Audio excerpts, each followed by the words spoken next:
Kiekvienas žmogus atsigula labai skirtingai. Jis vienas ant pilvo, kitas ant šono, trečias ant nugaros. Visa kaulų struktūra vis tiek turi būti teisingai. Kulnis ten, kur kelienai.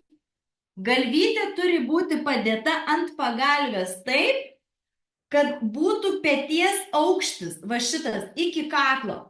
Kad jūsų stuburas, reiškia, aš turėčiau netgi susilenkti, kad galva nebūtų nukritusi žemyn. Reiškia, jūsų stuburas, dar turėčiau paimti rankšluostį padėti, nes yra per žemai.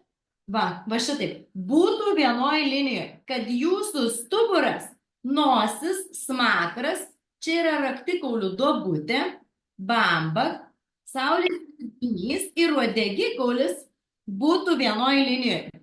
Čia yra viena linija. Tada ranka, tada nespaudžia niekas, tada kita ranka, mentis atgal, ilgas petukas, tada raukšlės nesusimeta ir šitaip yra lengva miegoti.